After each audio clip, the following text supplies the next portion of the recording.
pendientes de esa parte.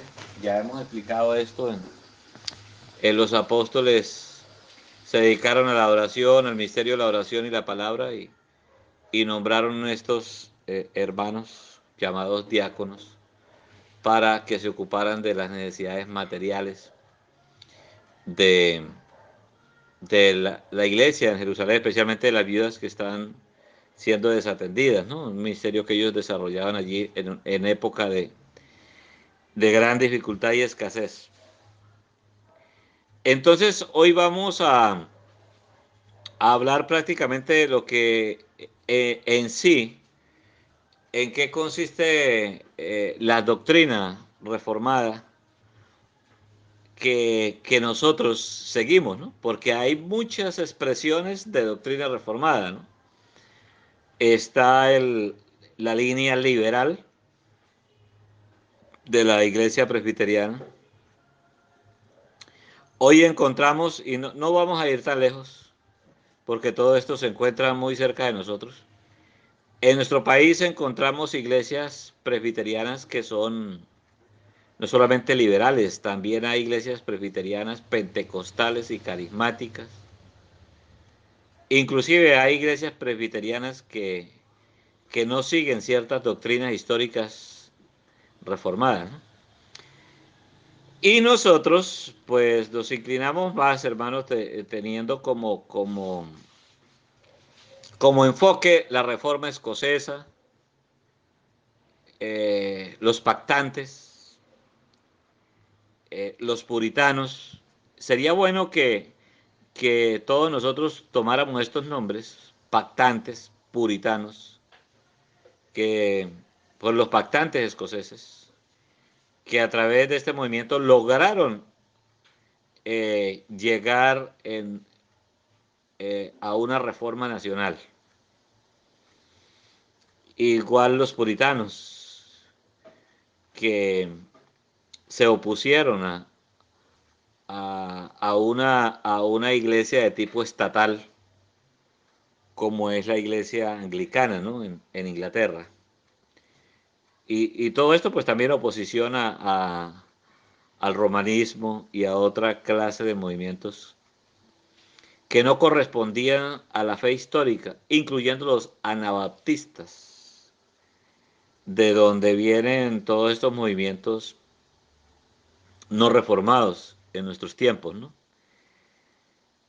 Entonces,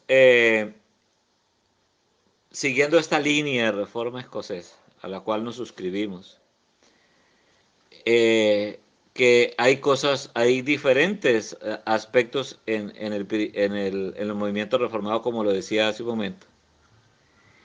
Entonces tenemos también otra clase de reforma que viene de los Estados Unidos. Eh, Algunas cosas muy similares a la reforma escocesa, porque la iglesia reformada, los presbiterianos pasaron de Inglaterra a los Estados Unidos. Entonces, mirando pues con este enfoque, ¿no? De la reforma escocesa, de los pactantes, una reforma de tantos siglos, de tanta lucha, y que todavía pues Dios conserva un remanente de iglesias en Escocia que se mantienen firmes a esta reforma que planteó John Knox, un siervo de Dios, en Escocia. Y esta reforma pues también se extendió a otras partes de Europa. Entonces lo que vamos a ver hoy prácticamente es que cuando hablamos de iglesia reformada, desde el punto de vista de iglesia reformada continuada, como nosotros nos llamamos, pues estamos hablando de algunos aspectos doctrinales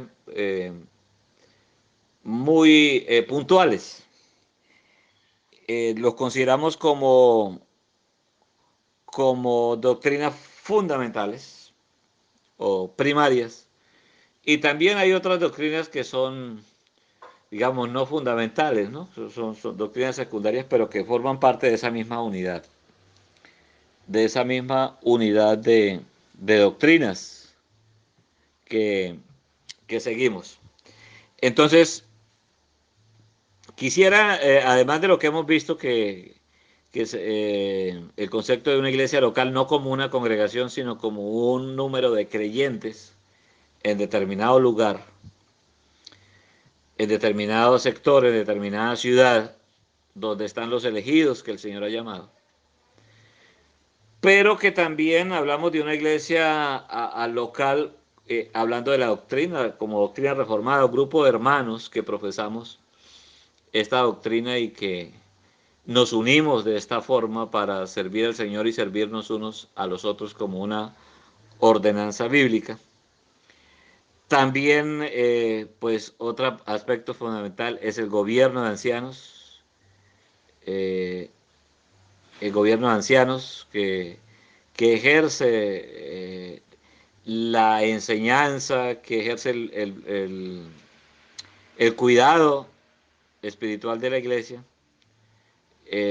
Los diáconos que sirven en las atenciones materiales, pero también los ancianos ejercen la disciplina, ponen el orden en la iglesia del Señor. Pues además de todo esto, pues podemos ver que también como reformados nosotros creemos que en la doctrina de la salvación como una doctrina pactual, o sea, una doctrina de pacto, una relación de pacto de Dios, o sea, que la forma de Dios salvar a los elegidos fue a través de un pacto llamado pacto de gracia.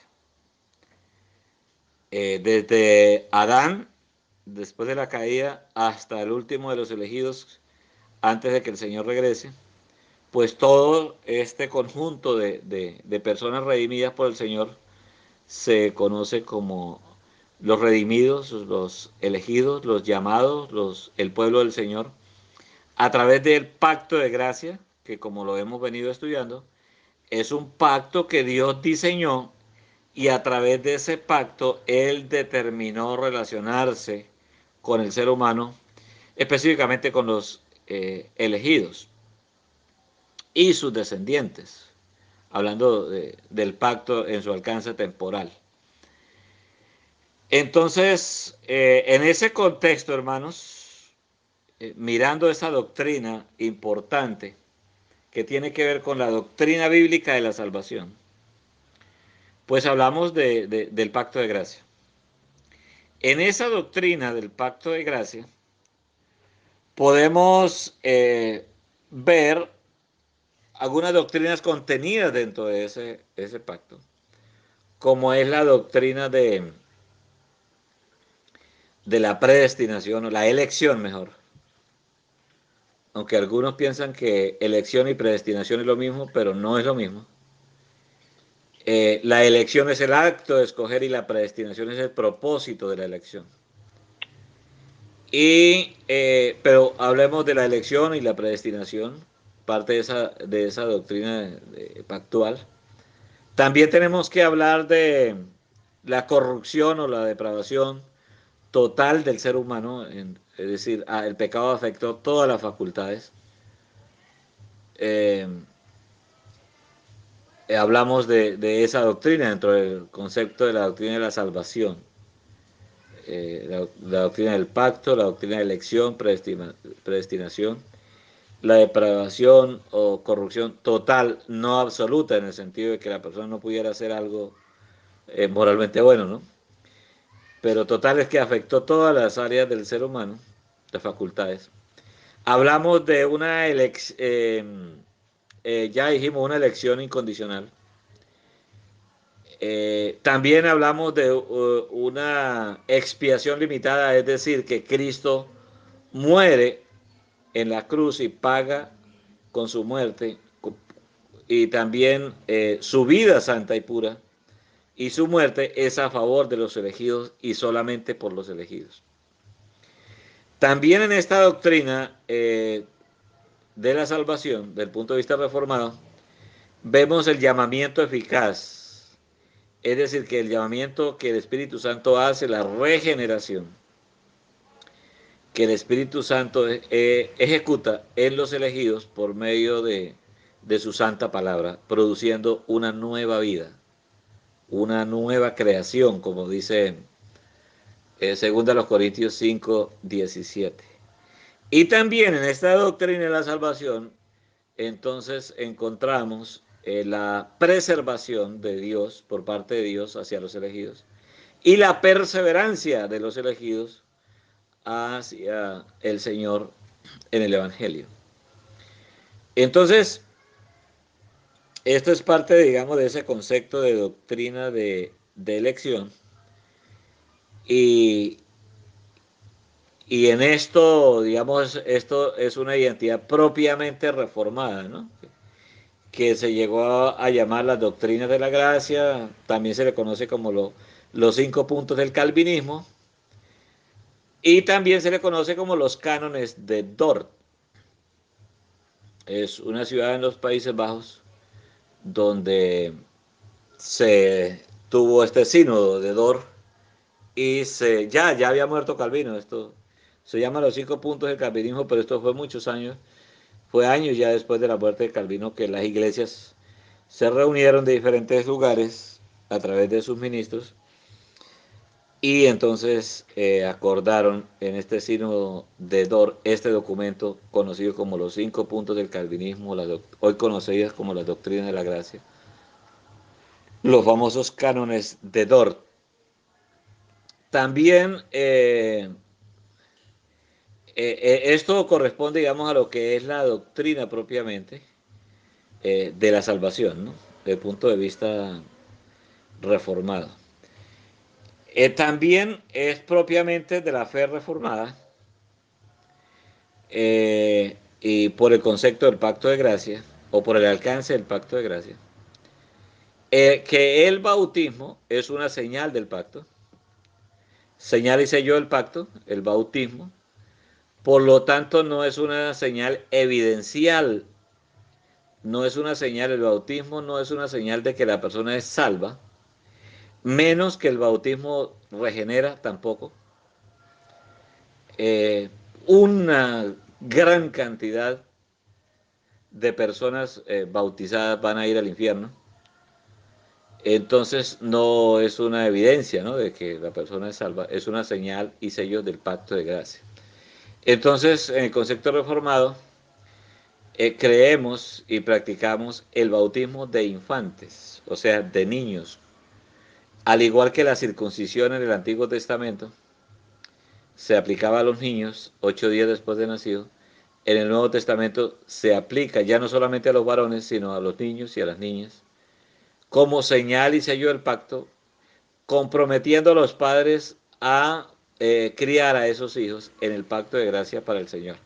De esta manera el pacto de gracia se preserva en el tiempo a través de estas ordenanzas que el Señor dio a la iglesia, específicamente a los padres con respecto a sus hijos. También, desde el punto de vista reformado, miramos, hermano, otra de las doctrinas eh, muy, muy claras, ¿no? Desde el punto de vista reformado, es que creemos y practicamos la Santa Cena como un sacramento, o sea, como un medio de gracia. También sello de la gracia, del pacto de gracia del Señor. No solamente es como, digamos, otros movimientos que los tienen como una celebración, como un recordatorio, como si fuera solamente una ordenanza, pero cuando hablamos de sacramento es algo, un encuentro, ¿no?, eh, espiritual, un encuentro de comunión entre el creyente o los elegidos y Cristo, que está presente no en los elementos, sino presente en la celebración, como nos lo enseña la palabra del Señor. Hay otros aspectos particulares que debemos tener en cuenta nosotros y debemos tenerlos en mente. Debemos tenerlos en mente, hermanos. Y esta clase de hoy, pues vamos a hacer un recorder y no vamos a hacer un estudio prácticamente exhaustivo de cada punto, pero esto lo vamos a tratar, digamos, a través de las preguntas que ustedes tengan con respecto a a las doctrinas reformadas que nosotros nos suscribimos y seguimos y procuramos entre la gracia de Dios vivirlas y también defenderlas y proclamarlas. Entonces, en este paquete, vamos a decir así, en este compendio de doctrinas reformadas también tenemos el concepto del Día del Señor como día santo, como un día en que la Biblia nos ordena a nosotros privarnos del trabajo, privarnos de toda celebración, de toda diversión, de todo lo que tenga que ver con nosotros, para consagrarlo a Dios, vivirlo para Él. Ese es otro de los, eh, de los apartes de la doctrina bíblica reformada que nosotros seguimos. El día del Señor, es decir, el primer día de la semana, el día domingo, es un día para ser guardado, para ser santificado en primera instancia. Y también tenemos la oportunidad de congregarnos, aunque en diferentes épocas de la historia de la iglesia no todos los creyentes han tenido este privilegio de congregarse, a veces por causa de persecución, y como estamos viviendo en nuestros días por causa de esta pandemia. Entonces somos privados de congregarnos, pero no somos privados de guardar el día del Señor. Y esto debe producir mucha tristeza y arrepentimiento en nosotros, que este juicio de Dios sobre la tierra nos haya privado de un privilegio que quizás no valorábamos cuando lo teníamos a plenitud, era el congregarnos, ¿no? en el día, en el día del Señor. Y así vienen otras doctrinas que se siguen, hermanos, desarrollando, como la disciplina eclesiástica. Eh, también muy particular de la reforma escocesa, los pactantes, los puritanos, eh, es el canto de los salmos. El canto de los salmos es algo muy particular de la iglesia reformada. Pues de hecho la iglesia reformada o la iglesia presbiteriana pues nace en Escocia, eh, en los tiempos de John Knox, el gran reformador escocés, que fue el que vino dándole ya forma al concepto de iglesia presbiteriana, de iglesia reformada en Escocia. Presbiteriana, hermanos, está enfocado en el sistema de gobierno, que ya lo hemos conversado, y reformada tiene que ver con la teología o la doctrina. Lo que pasa es que ese nombre fue tan fuerte que fue uno de los aspectos que más eh, logró llevar a las personas a comprender que el papado, que el sistema jerárquico del romanismo era totalmente anticristiano. Y eso es lo que nosotros debemos también propender hoy, ¿no? Por esta defensa en cuanto al gobierno. Pero al canto de los salmos nació precisamente con la iglesia reformada. Se empezó a volver a cantar los salmos, y esto también fue progresivo. Algunos empezaron, eruditos, muy conocedores de la doctrina bíblica, empezaron a usar los salmos y a enseñar algunos salmos y a componer la métrica, ¿no? de algunos salmos para poder entonarlos y para poder cantarlos al Señor como la alabanza que Dios exige en las Escrituras. Este es otro asunto particular de esta línea de fe reformada. Poco a poco la iglesia presbiteriana abandonó los salmos, precisamente cuando toma auge la himnología, ¿no? Eh, Cuando empiezan a aparecer aquel sistema de canto de himnología, entonces poco a poco fueron haciendo a un lado los salmos y optaron por los himnos. Quizás era el boom del momento, era las piezas musicales, los compositores. Entonces se empezó a abandonar los salmos, a tal punto de que nosotros conocimos el Evangelio y ni sabíamos que existía un salterio de salmos desde la misma época de Reforma, como el salterio de Ginebra y también el salterio escocés. Y también hay otros salmos con otras estructuras, ¿no? De melodías. Entonces estas son doctrinas que se han mantenido a lo largo de la historia en esta línea de reforma y que se han abandonado en otras líneas de reforma. También muy particular de la reforma escocesa, de los puritanos en Inglaterra y Escocia también, de los Países Bajos, esta reforma en los Países Bajos, es los medios de gracia. Los medios de gracia, que es la predicación pura del Evangelio, la oración como medio de gracia, la celebración de los sacramentos, en este caso el bautismo y la Santa Cena, o el Santo Bautismo y la Santa Cena, y la práctica de la disciplina como un medio de gracia también. Y hermanos, pues quizás hayan otras doctrinas más que ya nos serían como un poco más comunes, ¿no? Pero otra doctrina muy común, otra práctica muy común en la iglesia reformada continuada es, y permítanme que haga ese nombre para referirme a como la reforma histórica, ¿no? Que viene de estos países de Europa hacia nosotros, que también llegó a Brasil, gracias al Señor. Eh, es la práctica, el uso del velo por parte de la mujer en el culto público al Señor como una ordenanza bíblica clara y que también fue abandonado por la iglesia presbiteriana, aludiendo de que eso era una práctica muy cultural de la iglesia de Corinto.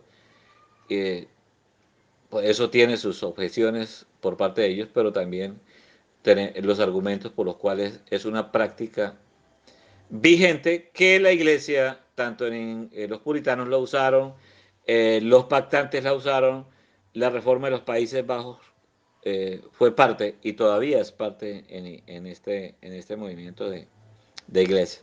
Solo que, pues que no han sido estudiadas y a veces seguimos más las tradiciones de los hombres que las tradiciones, sí, o las costumbres que nos impone la palabra del Señor. Amén, muchas gracias, hermano Rubén. Ese fue el discurso que Pablo da a los ancianos, despidiéndose de ellos. Y aquí podemos ver en este pasaje la dedicación de Pablo, ¿no? El apóstol, a formar ancianos. Eso lo vemos del capítulo 13, vemos que establecieron ancianos en cada iglesia.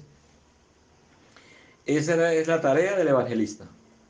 O usemos esta palabra del el que planta iglesias, ¿no? El que está plantando una congregación, una iglesia. Que así sea un ministro, pero está haciendo una labor de evangelista. Quien pastorea una iglesia local, ya vamos plasmando esto. En una iglesia local no hay un pastor, hay un cuerpo de pastores. Este es el propósito de Dios, que el evangelista debe formar este cuerpo de ancianos. Ese es el gobierno de la iglesia, son los pastores de la iglesia. Por eso podemos verlo acá, ver que Pablo les está recordando a ellos lo que él hizo allí, en, en Éfeso, en el tiempo que estuvo con ellos. En el versículo 27 dice que él no ha rehuido anunciaros todo el consejo de Dios. es decir, que les enseñó.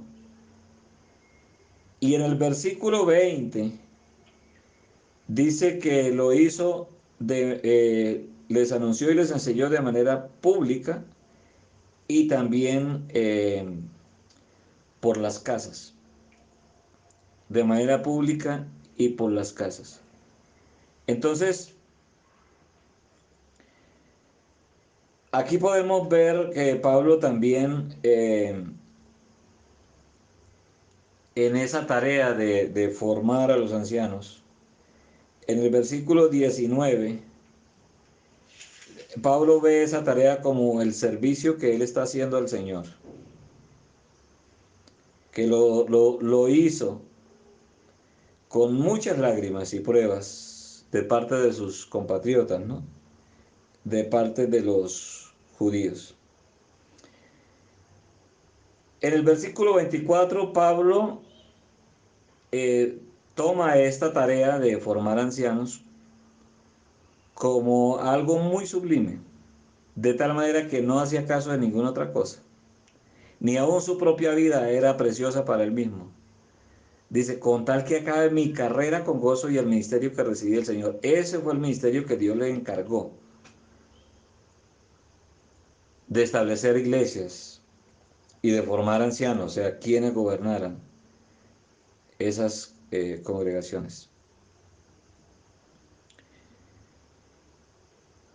Ahora, en el versículo 28, Pablo está,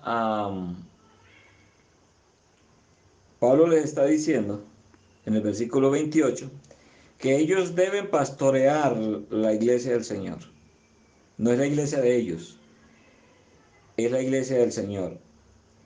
Y les encarga no solamente de pastorearlo, sino también de cuidar, de proteger la iglesia. En el versículo 29, en el versículo 29 y 30, Pablo les encarga que después de que él se vaya, van a entrar, no que se van a acercar o a rodear, van a entrar lobos rapaces. De tal manera que los ancianos, el cuerpo de ancianos o los pastores de la iglesia, son los encargados de proteger que entren lobos a arrastrar el rebaño. Eso lo dice el versículo 30. Y en el versículo 31, perdón, el 29, en el versículo 30, Pablo les dice que de ahí mismo, no solamente lobos que vienen de afuera, sino de adentro. Y dice, de vosotros mismos. O sea que aquí, hermanos, en el establecimiento de ancianos o en la ordenación de ancianos, de pastores, no hay un filtro que pueda impedir que entren ministros falsos. No hay un filtro. Pablo le dice, de ustedes mismos se levantarán hombres que hablen cosas perversas para arrastrar tras sí a los discípulos, o sea, de adentro, del mismo cuerpo de ancianos.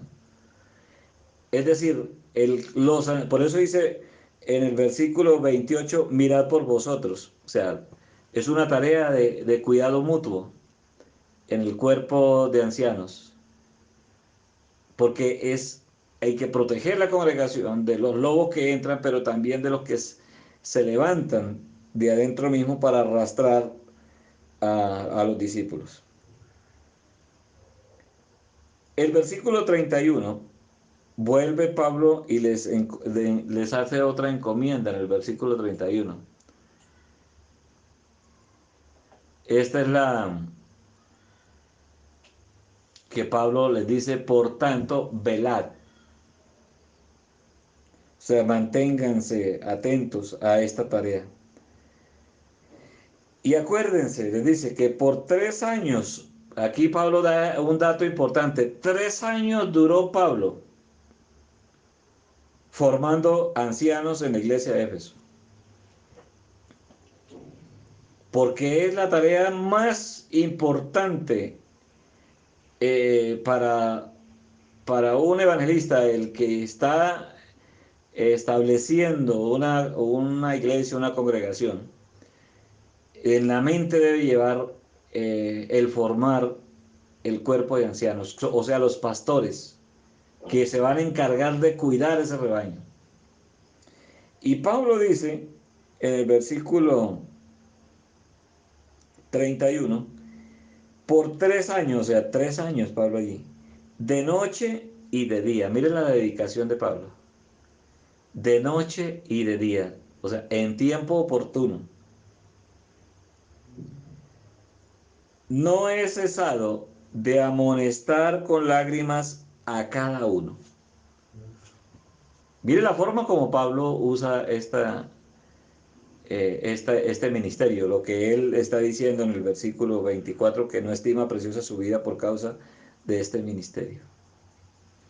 A cada uno, o sea, Pablo se dedicó a eso, a formar, no sabemos cuántos ancianos habría, pero lo que sí Pablo se dedicó día y noche durante 3 años, y usa la palabra amonestar,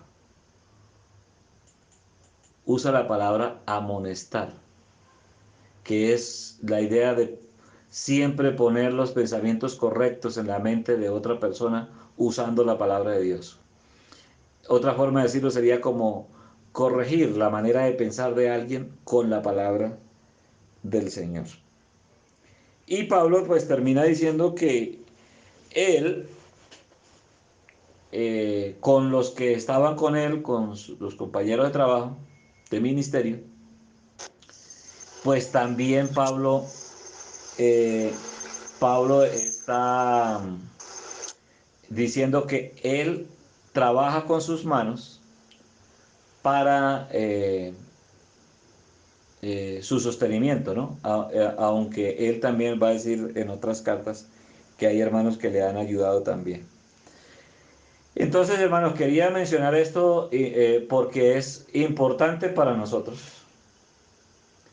que no, el gobierno, o sea, de la iglesia, no es un gobierno jerárquico, no existe, hermano. No hay campo en la Biblia para gobierno jerárquico. Ese gobierno jerárquico se lo dejamos a la iglesia romanista, se lo dejamos a la iglesia evangelicalista, se lo dejamos a la iglesia anglicana, se lo dejamos también a muchas iglesias presbiterianas, que aunque se llaman presbiterianas, su gobierno es jerárquico en la práctica. Por eso, hermanos, no hay una jerarquía entre obispos y ancianos, no existe. Los mismos ancianos del capítulo 20, versículo 17, son los mismos obispos del capítulo 28. Voy a citar un texto que encontramos en Filipenses, capítulo 1, versículo 1. Si ustedes lo encuentran, lo pueden leer. Filipenses 1:1.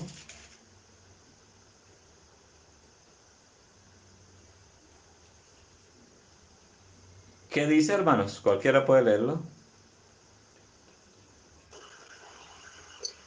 Pablo y Timoteo, siervos de Jesucristo, a todos los santos en Cristo Jesús que están en Filipos, con los obispos y diáconos. Muy bien. Ese texto sigue, pues nos sigue diciendo la palabra del Señor que los obispos son los mismos ancianos. Aquí no usa la palabra ancianos, pero usa la palabra obispo. Y menciona también a los diáconos, que es otra clase de oficiales o de servidores del Señor, que no tiene que ver con los misterios de la palabra de Dios, o como dice Pablo en 1 Corintios capítulo 4, téngannos los hombres por servidores de Dios y administradores de los misterios de Cristo.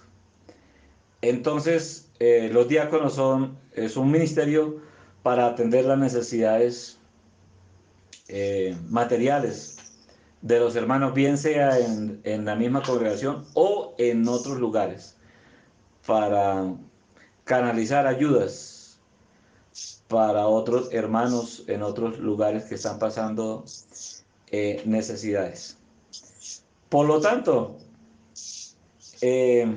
vamos a escuchar al hermano Frankie y al hermano Lisandro acerca de esto que hemos comentado, de Hechos 20, 17 al final, precisamente con este ministerio de la iglesia que es el mismo, el enfoque es el mismo gobierno, ¿no? No puede haber ministerios sin ministros. Y los ministros están claros en la Biblia quiénes son y cómo el Señor les establece la labor para ellos. Entonces escuchamos al hermano Frankie. Gracias, hermano, de la costumbre. Esto, no, sí, completamente de acuerdo con la enseñanza de la palabra del Señor, donde que nos muestra, ¿no? Que en la iglesia de Cristo solamente el jefe, la cabeza es uno solo, es nuestro Señor Jesucristo. Los demás somos, por gracia de Dios, llamados a servir al Señor y a administrar los misterios del Señor, tal y como Él lo ordenó, y que el poder la autoridad no radica en uno, sino en un grupo de ancianos que ejercen esa autoridad basada en la palabra del Señor, y que la iglesia reconoce, y la iglesia a la que la iglesia se somete por las escrituras, por la ordenanza bíblica. Juan, tengo que Juan, y tuvo que salir. Entonces esto no estoy completamente en armonía con lo que te está enseñando. Gracias, pastor. Gracias, hermano Frankie y hermano Juan Esteban. Ahora escuchamos al hermano Lisandro.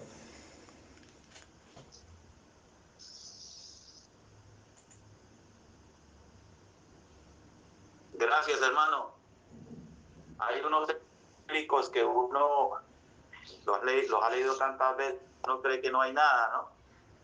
Uno cree que, por ejemplo, este versículo 1 de Filipenses, uno es un saludo y ya, pero el y poder comprender esta estructura tan bíblica, ¿no, hermano? Definitivamente,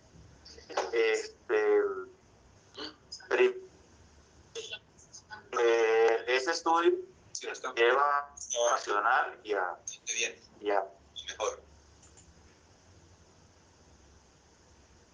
¿No me oye? Sí, hermano, sí, claro. Ok.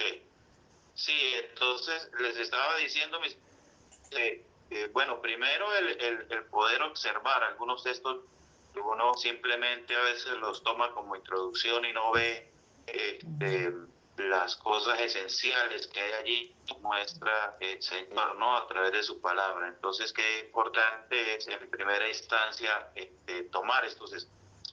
Segundo, tal vez como lo decía la o el sábado que tuvimos estudio, no recuerdo bien, volver a insistir en lo siguiente, hermano, el trabajo que debemos de hacer, ¿no? El trabajo que debemos de hacer, hemos hecho muy poco trabajo, y ahora Pablo dice que él en el tiempo precioso, no estimaba que hora era, sino que por 3 años consecutivos estuvo haciendo el trabajo. Y nosotros hemos venido en una corriente, y hemos salido en una corriente, la mayoría de nosotros, evangélica, en donde eso hace mella, ¿no? Y encontrarnos con esto tan hermoso del Señor es bueno, pero necesitamos seguir trabajando con todos los hermanos, con la congregación, e insistir en esto para que se pueda caer esa plataforma de tantos años que quizás nos ha hecho bastante. Y solo con la palabra del Señor, como decía el apóstol, con lágrimas se los digo, que les digo, es todo el consejo de Dios. Entonces, eso, creo que la necesidad de aferrarnos a la palabra del Señor, comprenderla y dedicar todo el tiempo que nos quede, ¿no, hermano? Dedicar el tiempo que nos queda. Es fácil la disposición a veces no da con las palabras tan fáciles que decir. El dicho al trecho es que dicen, ¿no? Ahí, el dicho al trecho dicho al hecho hay mucho trecho, es la cosa. Entonces, bastante nos revela aquí el Señor a través de su palabra en los comprometidos todos nosotros. Fíjese que incluso en estas reuniones nos cuesta incluso decirnos hermanos, ¿sí? En estas reuniones se nos sale lo que traemos de una tradición. Y a veces sentimos que estamos faltando porque decimos hermano Eliseo, por ejemplo, hermano Frankie, y necesitamos acuñar el pastor Frankie. Entonces, es bastante lo que nos revela el Señor en estos estudios, y es mucho lo que tenemos que trabajar en nosotros mismos y en los hermanos que Dios ha puesto allí para apacentar, como decía el apóstol Pablo, como nos dice y nos lo recuerda en esta noche a cada uno de nosotros. Gracias, mis amados hermanos. A ustedes, mi estimado hermano Lisandro. Voy a preguntarle al hermano Mario, ¿tiene alguna inquietud, hermano, comentario?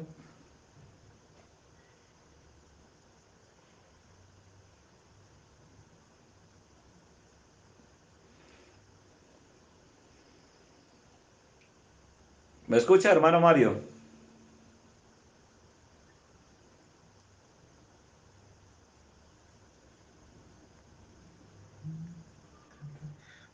Aló, pastor. Sí, mi hermano, Ya. le preguntaba que si tiene Qué algún pena. comentario, alguna inquietud al respecto. Sí, señor. Pastor, la iglesia presbiteriana se rige hoy en día por ancianos docentes y por ancianos gobernantes, donde el anciano docente pues es el que se encarga de enseñar y el anciano gobernante pues como su nombre lo dice pues de gobernar, pero en una eventualidad también tiene que tener la capacidad de predicar el evangelio. Y también aparece lo que se llama el presbiterio en la iglesia y el consistorio, que en sí, resumiendo, es la iglesia tiene que estar gobernada por una pluralidad de ancianos para evitar pues que haya corrupción en la misma iglesia. Y otra pregunta que tengo, pastor, ¿qué diferencia hay entre evangelista y misionero? Pues yo veo que Pablo era un misionero, llevaba la palabra, la enseñaba, capacitaba a los hermanos para poder establecer las iglesias. Esa pregunta, y después los nombraba, y después obviamente pues él seguía su camino. Pero ¿qué diferencia básicamente hay entre evangelista y misionero, pastor? Ok, hermano, muchas gracias. Sí, primero vamos a mirar primero a Timoteo 5:17.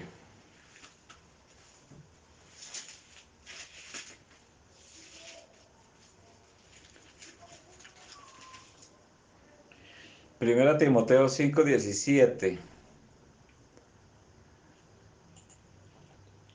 ¿Qué nos dice? Los ancianos que gobiernan bien sean tenidos por dignos de doble honor, mayormente los que trabajan en predicar y enseñar. Muy bien. Los ancianos que gobiernan bien. Ese texto nos está mostrando que el gobierno de la iglesia es de ancianos. Y dice, y habla de que ancianos que gobiernan bien, y da el espacio para que haya ancianos que gobiernan mal. Pero que gobiernan bien sean tenidos por dignos de doble honor. Y enfoca aquí los que trabajan en predicar y enseñar. El gobierno de la iglesia no está solamente en esta clase de ancianos que predican y enseñan, sino que el gobierno está en todos. El gobierno de la iglesia es de todos. Por eso es que poco a poco sí se habla de gobierno presbiteriano, como lo decía el hermano Mario, de un consistorio, de un consejo, como lo llamamos nosotros, consejo de ancianos.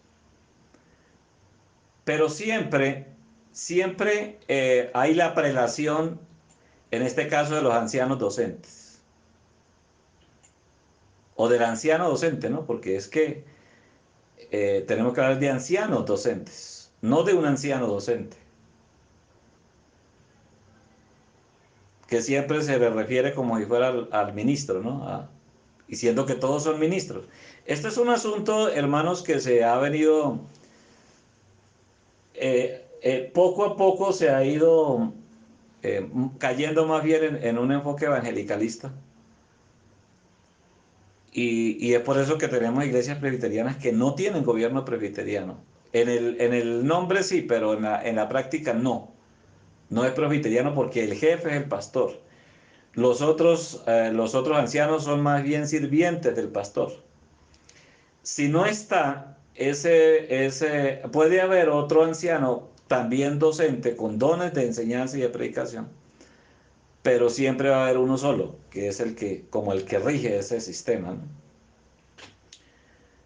Eh, entonces, es necesario, o sea, cuando hablamos de reforma continua, es que somos llamados precisamente a precisar, valga la redundancia, debemos precisar en sí cómo es que debe funcionar y cómo la congregación debe ver el gobierno de la iglesia.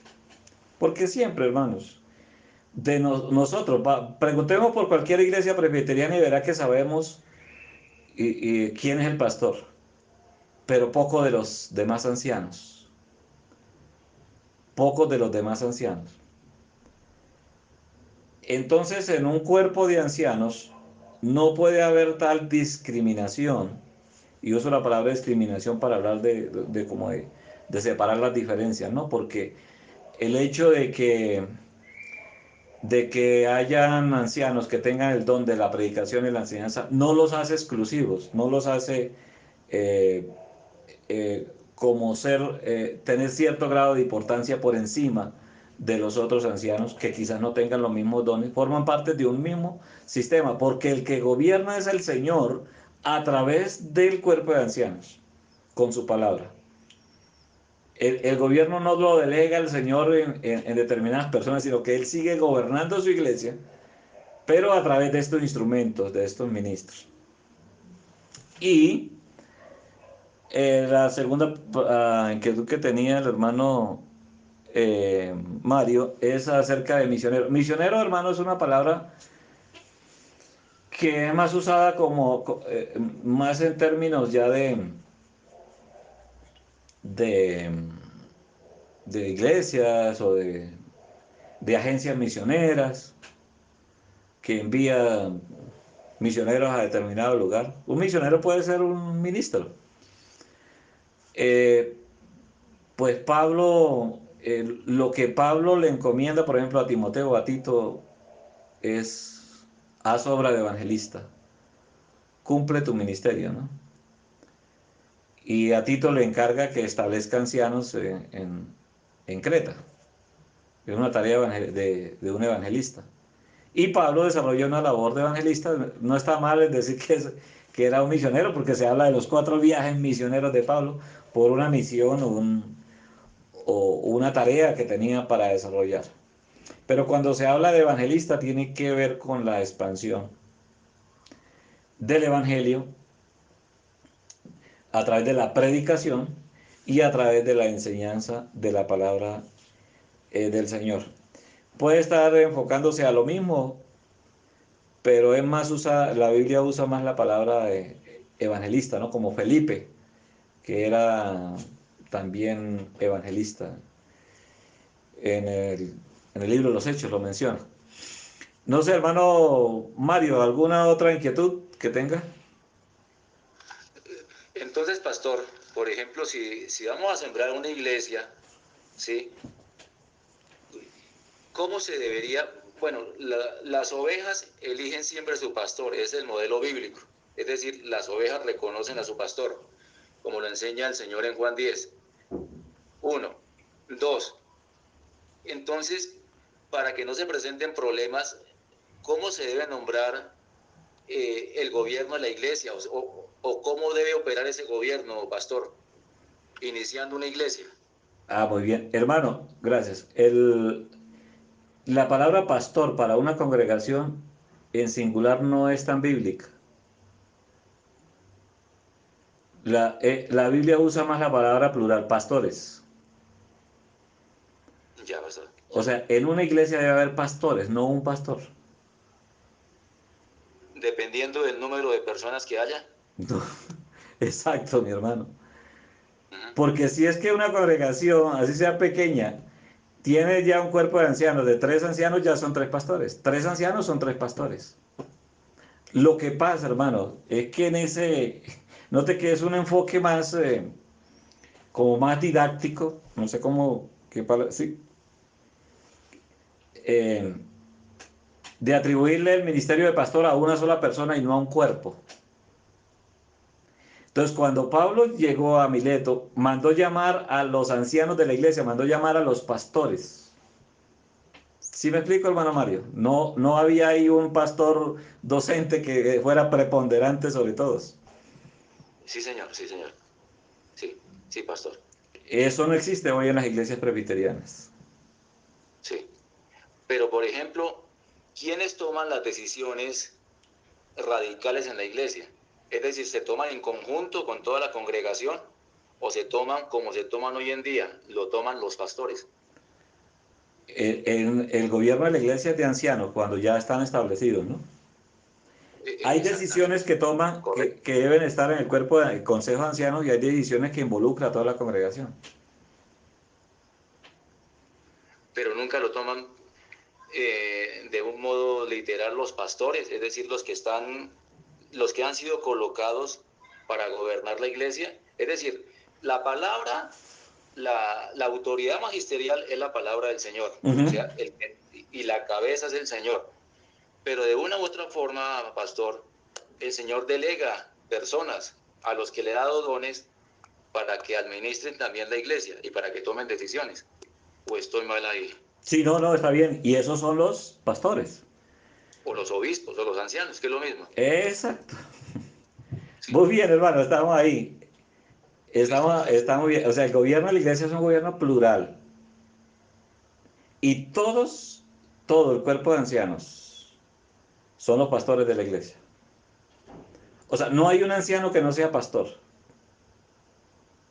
Eso es lo que hemos visto, que Pablo le dice a los ancianos de Éfeso, velen por ustedes y por todo el rebaño que el Espíritu Santo os ha puesto por obispos, a ellos mismos, son obispos, los mismos ancianos, para apacentar, para pastorear, todos tenían ese encargo, no eran algunos de entre ellos.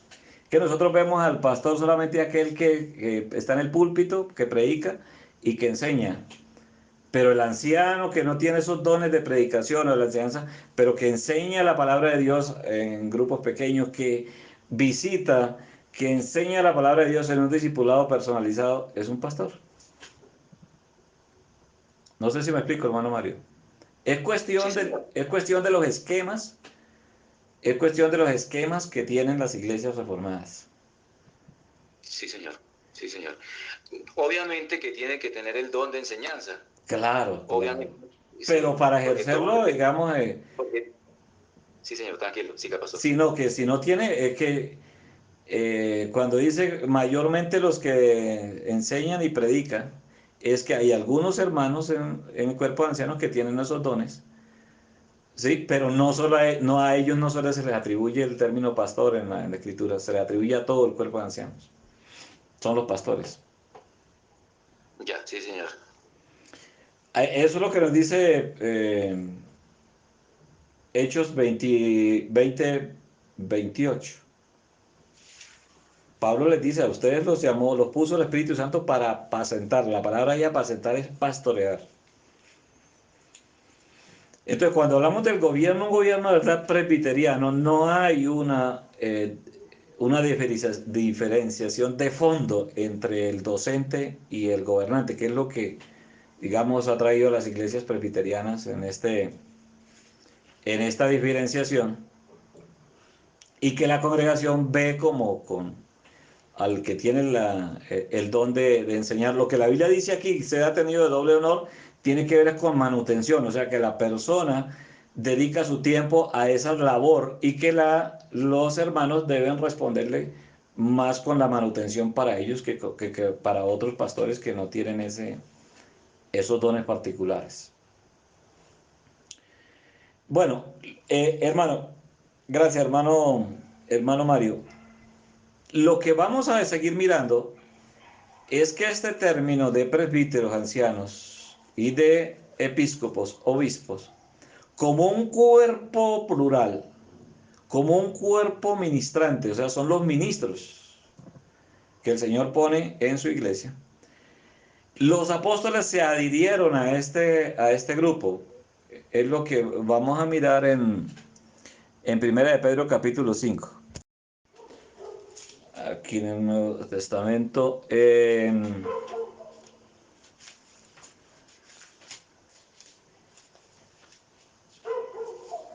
Hebreos. ¿Cómo? ¿Cómo, hermano? La cita. ¿Cómo, hermano? No le escucho bien.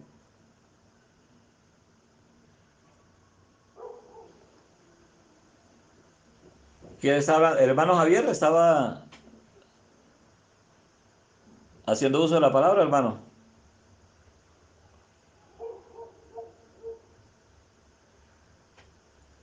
Bueno, La cita.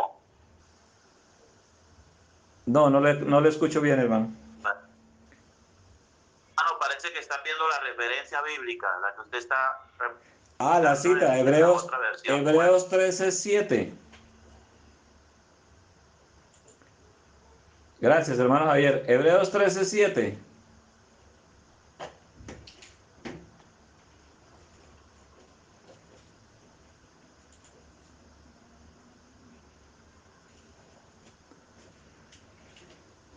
Aquí dice, en la versión de 1909, o la revisión que están haciendo la Sociedad Bíblica Trinitaria, dice, acordaos de los que os dirigen. En la versión Reina Valera del 60, acordaos de vuestros pastores. La palabra exacto, precisamente la palabra que aparece ahí tiene que ver con un dirigente. Con un dirigente. Y tiene que ver, son los mismos ancianos. Es el mismo cuerpo de ancianos. Sí, hermano, ¿quién estaba haciendo uso de la palabra?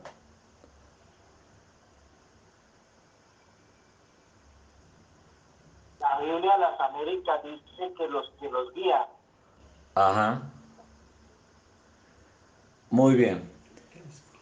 Entonces, dice el versículo 7, los que os dirigen, ¿no? Bueno, los que guían, como dice el hermano de la versión de las Américas. Ahora mire esta palabra que aparece en Efesios 4:11, donde dice, y él mismo dio a unos apóstoles, profetas, evangelistas, pastores y maestros. Ahí la palabra pastor sí tiene la idea de Juan, cuando la misma palabra para referirse a nuestro Señor Jesucristo, los que apacientan. Pero aquí es refiriéndose a los dirigentes. Es posible que estaba refiriéndose al cuerpo de ancianos como pastores de la iglesia, o incluyendo también a los diáconos como oficiales de la iglesia, que aunque las tareas de ellos tienen que ver más bien con asuntos materiales, pero también son parte de los que dirigen o los que guían, ¿no? en una congregación. Bien, en el mismo capítulo 13, el versículo 17, vuelve a usar la misma palabra otra vez. Vuelve a usar la misma palabra. Obedecer a vuestros pastores. La Reina Valera del 60, la de 1909. Obedecer a los que os dirigen y sujetados a ellos.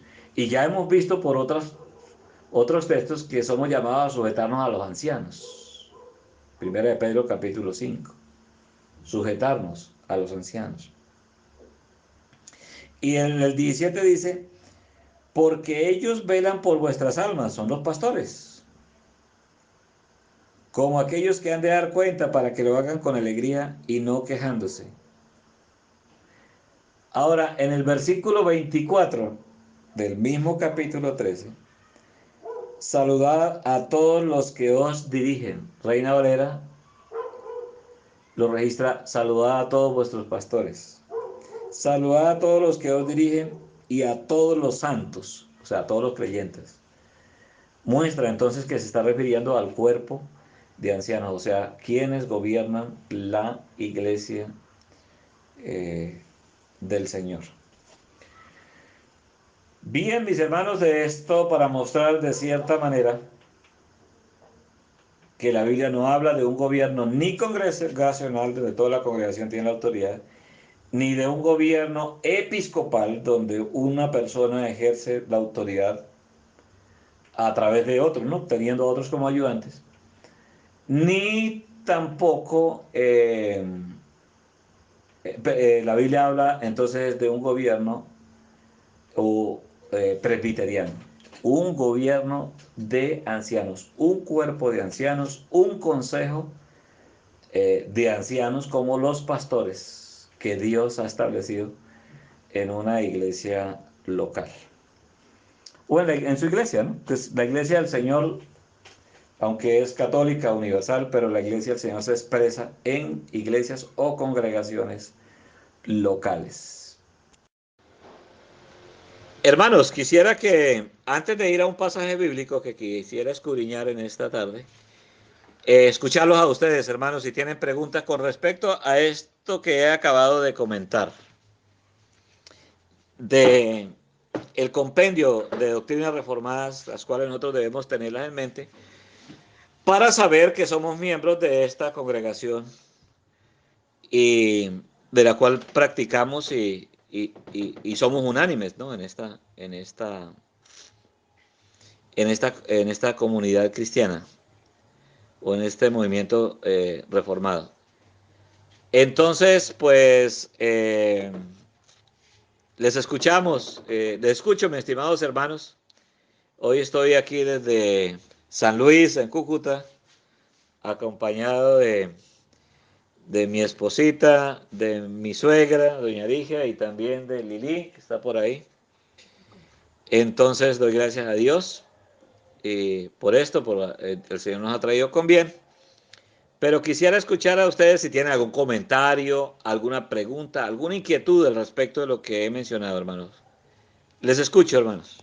O les escuchamos todos, ¿no? Porque uno habla y los demás escuchan.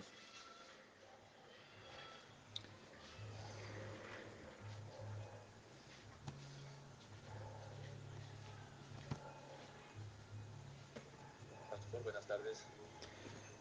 Hermano Mario, buenas tardes. ¿Nos puede hablar un poquito, acercarse un poquito, hermano, que no le escuchamos casi? Bueno, sí, señor. Ahí mejor, pastor. Sí, claro, claro que sí, mi estimado. Listo, pastor. Gracias, hermano. Bueno, pastor, yo quiero que toquemos un poquito lo que es el pacto eterno. Es decir, hay un pacto eterno. La iglesia presbiteriana también toma en cuenta el pacto de obra y el pacto de redención. Sí, mi hermano, claro.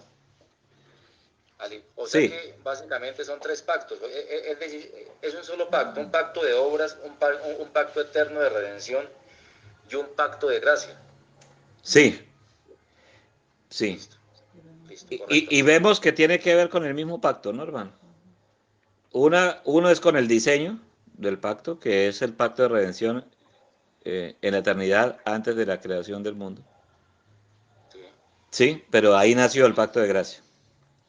sí, Lo otro tiene que ver con el pacto de obras que se conoce así como el pacto de obras, el tiempo en que Adán y Eva estuvieron en Edén sin pecar y que el pacto demandaba obediencia,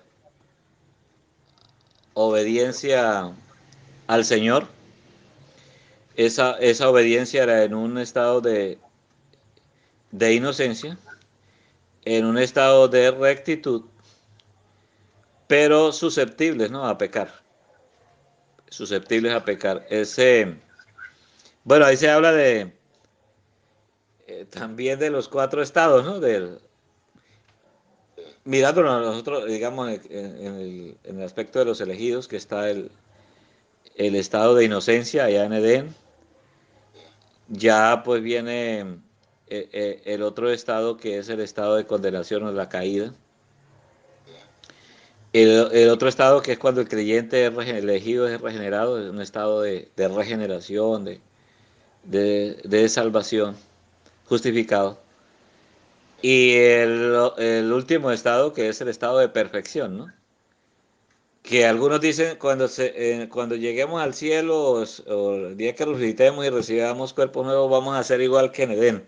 No vamos a ser igual que en Edén. No, vamos a ser mejores. Mucho, porque ahí sí Mayores. es un estado de perfección. No que seamos perfectos como Dios, sino perfeccionados, ¿no? Perfeccionados. Porque allí en este estado no vamos a estar expuestos a pecar, a caer otra vez. Eso sí estaba en el estado de inocencia. Entonces está el estado el pacto de redención en la eternidad, allí nace el pacto de gracia. Está el pacto de obras, Adán y Eva en Edén. Y el pacto de gracia, la ejecución ya del pacto de gracia, empieza a desarrollarse con la caída de Adán y Eva. Ahora, no hay aunque se empezó a desarrollar allí, no había una claridad en la revelación, ¿no? En la revelación. Por ejemplo, cuando dice el Señor en la sentencia, Satanás, pondré enemistad entre ti y la mujer, entre tu simiente y la simiente suya. Eso no se reveló en el Antiguo Testamento, que la simiente era Cristo, como lo vemos en el Nuevo Testamento.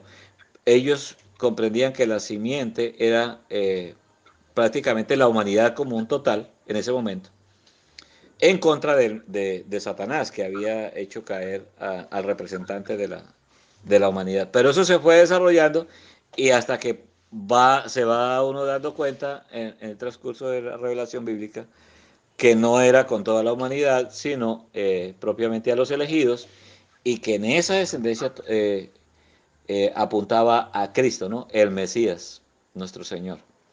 El cumplidor del pacto. Cumplidor del pacto. Él, entonces, de cierta manera, uno puede llegar a decir que el pacto de obras ya terminó, pero el pacto de obras está vigente, claro que ya cumplido por Cristo, ¿no? Amén, correcto. Sí. Y para los impíos, Dios demanda obediencia también. Entonces, de cierta manera, no se puede cumplir el pacto de obras porque Cristo lo cumplió por nosotros los elegidos, pero es parte de la justicia de Dios en la cual demanda del ser humano a todos, como lo dice el Salmo 100, cantad alegre de Dios, habitantes de toda la tierra, demanda. Todos no lo van a hacer, pero esa es la exigencia de Dios, una obediencia absoluta que solamente los elegidos podemos disfrutarla a través de la obediencia de Cristo y de la asistencia del Espíritu Santo para nosotros poder hacer lo que agrada al Señor. No sé si me expliqué, hermano Mario. Sí, señor, no, está correcto, pastor. De acuerdo, estamos de acuerdo. Sí, señor, gracias, pastor. Muchas gracias por su participación. Bueno, pastor, muy gentil. ¿Otro hermano? ¿Otro comentario? ¿Alguna pregunta? ¿Alguna inquietud?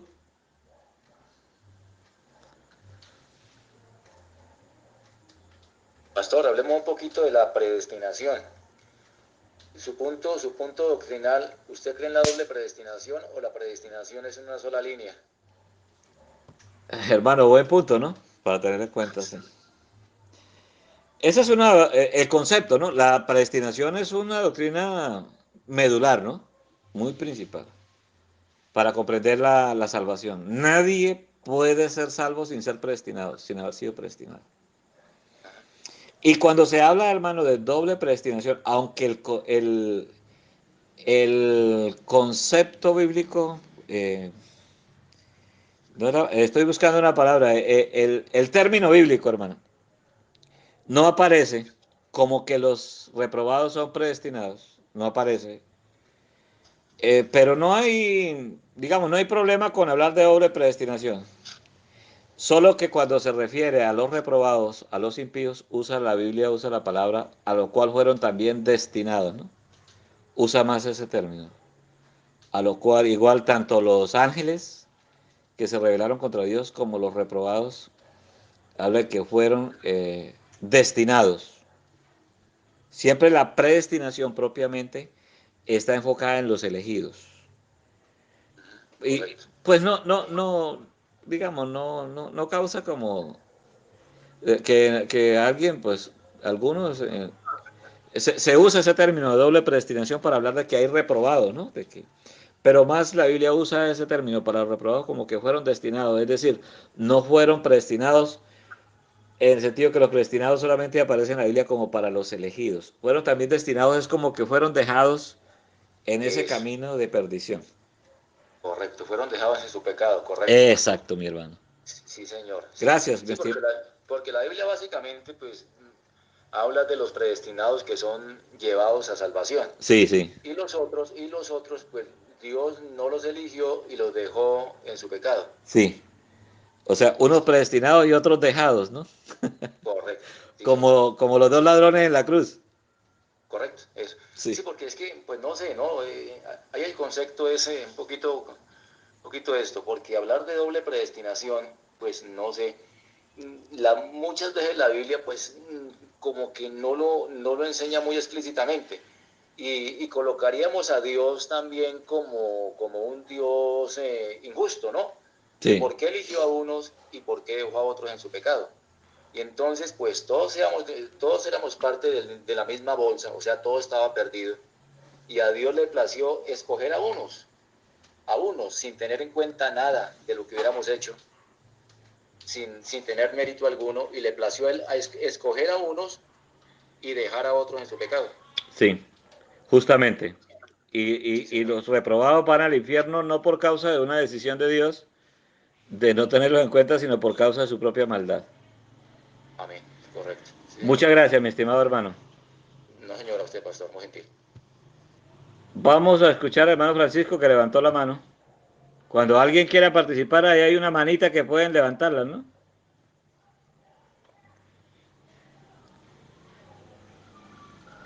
Aló. Sí, mi hermano. Hermano, es que estabas obviamente escuchando lo que estaban dialogando con el hermano. Esto, en el libro de Doctrinas Claves de Edwin Palmer, él habla de predestinación y preordenación. Eso. Y él habla de predestinación para aquellos que, bueno, el Señor determinó por su voluntad que han de ser salvos, y preordenados aquellos a quienes él sí rechazó, a los que reprobó. Él usa ese término de preordenación. Esto, yo había compartido ahí en el grupo un video de acerca de los atributos de Dios de Arthur Pym, ¿no? Y empieza con el atributo de la soledad de Dios. Y él es llamativo cuando Pym habla acerca de que Dios era suficiente, cohabitando los tres juntos en armonía, totalmente satisfechos, sin haber creado nada. Él era Dios, y sin haber creado los ángeles, sin haber creado absolutamente nada en el universo, había estado completo por eternidades pasadas. Ya después él, por el puro afecto de su voluntad, que eso es lo que dice Efesios en el capítulo 1, él decide hacer esto y esto. Entonces crea los ángeles, crea, bueno, todo lo que está alrededor de él, todo lo que está sustentado por su mano, y determina crear al hombre como parte de su voluntad, de su soberanía, y determina a quién quiere salvar y a quién no quiere salvar. Entonces, en ese tema de la doble predestinación, que es un concepto que creo que también maneja este predicador que ya falleció, Sproul, deja también muy en claro que sin importar el concepto, si es doble predestinación o solo predestinación, lo claro está es que todo dependió de la voluntad de Dios. Aquí no hay algo que el ser humano merezca. La salvación que mereció el hombre, a quien el Señor quiso, es porque Él lo deseó así. Y ahí es donde termina ya pues ese concepto de doble predestinación, ¿no? Ok. No se encuentra en la Biblia, como usted dice, acerca de la predestinación, pero lo que está claro es que partió de la voluntad del Señor. Muy bien, hermano. Gracias. ¿Quién más, hermano? ¿Quiere levantar la mano para participar?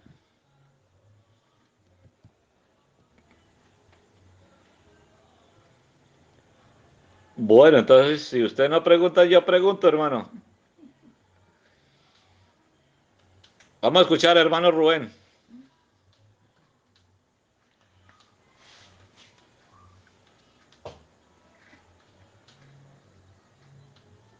Buenas tardes, mis estimados hermanos. Buenas tardes, mi hermano. Gracias, hermano. No, pues en lo que se ha tratado hoy, bueno, se ha tratado anteriormente sobre los distintivos de la doctrina bíblica reformada. Siempre pues hemos estado de acuerdo, ¿no? Cada vez que tocamos este tema con los hermanos o dentro de nuestra misma familia, hemos estado muy de acuerdo, ¿no? En que todo está basado en las escrituras, y para nosotros eso es más que suficiente. Las 5 solas, que solo escritura, solo Cristo salva, solo la gracia, solo por fe, solo la gloria a Dios, perfecto, es bíblico, lo entendemos así, para nosotros es ciertísimo y estamos totalmente de acuerdo. En cuanto a la teología de la doctrina también, la doctrina de la gracia, todo lo hemos ya, digamos, charlado o debatido dentro de la familia y con los hermanos. Para nosotros eso es suficiente porque está sustentado en la palabra del Señor. Cuando hemos tenido alguna duda, pues lógicamente lo hemos tratado de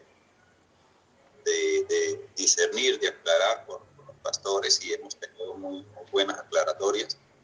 En cierto momento recuerdo que había un problema con el tema del velo, del uso del velo. En el caso de mi esposa, pues quería conocer más a fondo el tema. Logramos mirar todos los conceptos, mirar la parte bíblica y lógico, llegamos a la conclusión de que era evidente que había que hacer uso del velo porque es un mandato del Señor. Entonces, hasta el momento lo que se ha tratado, pues hermano, ya lo hemos debatido dentro de la misma familia y para nosotros es suficiente. Eso es, hermano. Gracias. Gracias, mi hermano Rubén. Muy bien. Me hizo acordar usted algo que no mencioné, muy importante acerca de las solas de la reforma, ¿no? Importante tenerlo en cuenta, que es otro de los distintivos. Escuchamos al hermano Lisandro Ojeda.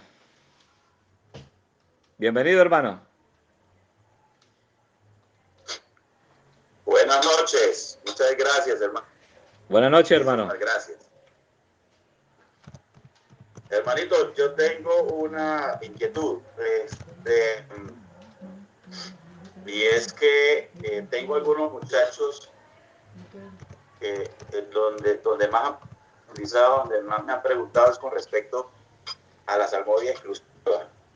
Yo aquí en mi mente tengo fuente, en el fuente que yo tengo, históricamente hablando, una parte del puente que no logro conseguir. Me gustaría aprovechar esta noche mi intervención para eso. Históricamente, ¿en dónde se perdió la práctica de la salmodia exclusiva? Entendemos que la palabra de Dios nos indica y nos regula con respecto al uso de los salmos. Y históricamente, donde tuvimos esa pérdida, entiendo yo que históricamente se fue recuperando, especialmente con nuestros hermanos puritanos. Ellos empezaron a rescatarlo, ¿sí?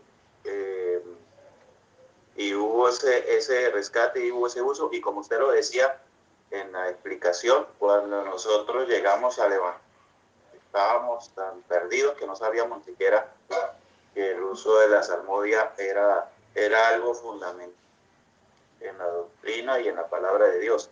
Entonces, hermano, usted pudiera regalarme ese su histórico, cómo, cuándo se recupera, y cómo es que se vuelve a rescatar nosotros hoy en día. Muy bien, hermano, muchas gracias. Voy a compartir algunos aspectos eh, más generales que específicos, hermano Lisandro, porque tenemos que ir de lo general, ¿no? A lo específico. Pero el padre de la himnología, creo que se le conoce a Isaac Watts, y hay otros representantes de los himnos.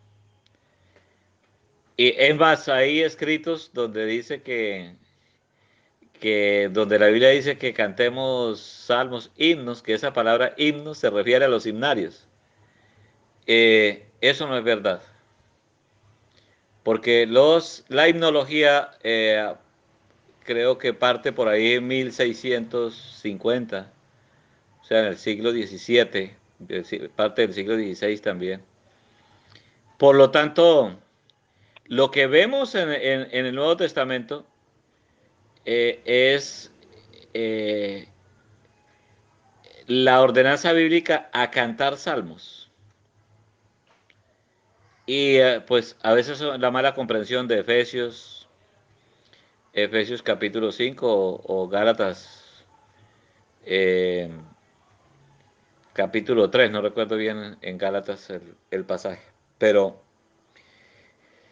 históricamente, hermanos, los salmos eran parte, ¿no? de la de los cantos de la iglesia del Señor en el día del Señor. Claro que hay otros cantos que se pueden usar como cantos de testimonio, de compartir con otras personas, pero cantarle a Dios es exclusivo, los salmos.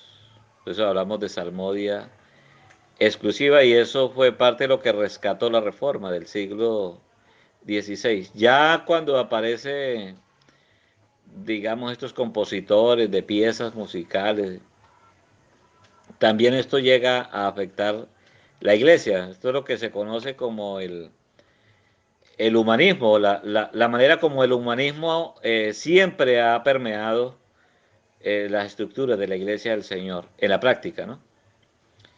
Entonces, la iglesia o las iglesias siempre han tratado de estar al tanto con los cambios del mundo, los cambios filosóficos. Entonces conocemos la época medieval, la época moderna, ¿sí?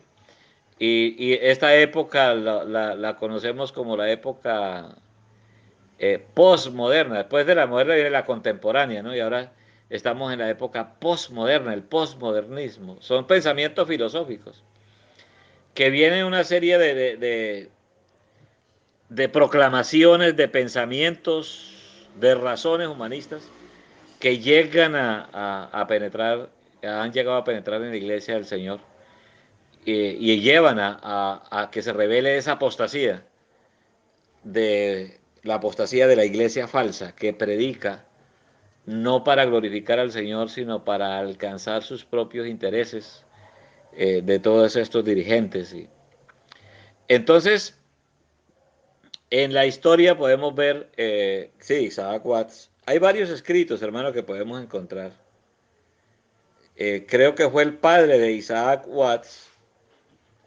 Y hay otros, hay unos misioneros que vinieron de Inglaterra a Estados Unidos que también fueron promotores de los signos. Pero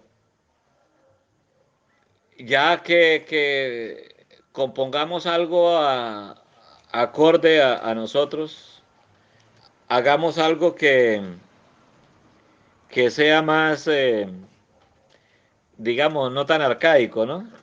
Y creo que el padre Isaac Watts fue el que le dijo que compusiera algunas canciones que ya estaban aburridos de esos salmos. Y ahí se extiende, pues, la himnología. Y después de la himnología, pues viene lo que se conoce como los coros y una serie de... Pero tanto los signos como los coros y todo son composiciones humanas. no son cantos, digamos, tomados propiamente de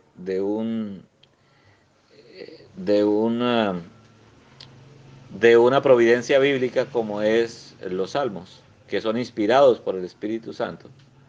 Se cantan las alabanzas del Señor y se entiende dentro de la soberanía del Señor y la providencia de Dios que Dios tiene todo el derecho, y lo ha tenido, de exigirle a su pueblo qué es lo que su pueblo le debe cantar. Por eso se llama sistema regulativo. Nosotros no le cantamos a Dios lo que a nosotros nos gusta, sino lo que Dios pide que le cantemos, así no nos guste a nosotros. De hecho, la carne no le va a gustar. No le va a gustar. En nada, ninguna obediencia va a ser gratificante a la carne. Siempre va a ser una lucha interna en este aspecto. Entonces, para ir un poco ya precisar, en el Nuevo Testamento podemos ver que nos dice, ¿no?, que parte de esa llenura del Espíritu Santo es que el creyente canta a Dios salmos, ¿sí? Eso ya lo hemos estudiado. Himnos y cánticos espirituales. Son tres. Estas tres palabras, todas las tres se refieren a los salmos. O sea, en los salmos encontramos salmos, en los salmos encontramos himnos y en los salmos encontramos los cánticos espirituales.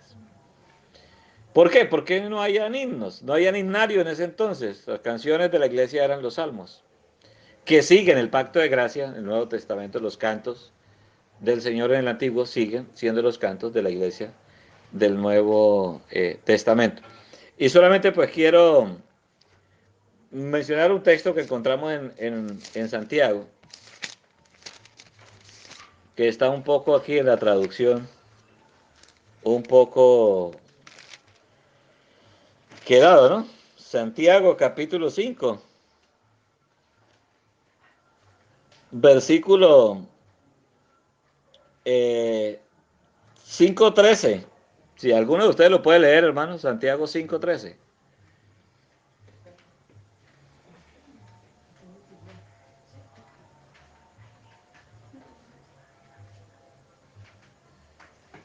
Dice: ¿está alguno entre vosotros afligido? Haga oración. ¿Está alguno alegre? Cante alabanzas. Note que la traducción dice alabanza. Alabanza puede ser cualquier cosa, ¿no? Pero originalmente, es decir, literalmente el griego es salmos. Una forma y es imperativo ahí. ¿Está alguno alegre? Cante salmodias, o sea, cante salmos, es decir, salmodies, no existe ese verbo casi, pero es salmodiar, ¿no? Cante salmos. Hermanos, quizás hay algunas traducciones que están más precisas, incluyendo Reina Valera, quizás de 1865, de 1602, que usa la palabra salmos. Permítame mirar aquí una traducción, a ver si ustedes me ayudan, podemos encontrar alguna versión o traducción que use en vez de alabanzas la palabra salmos.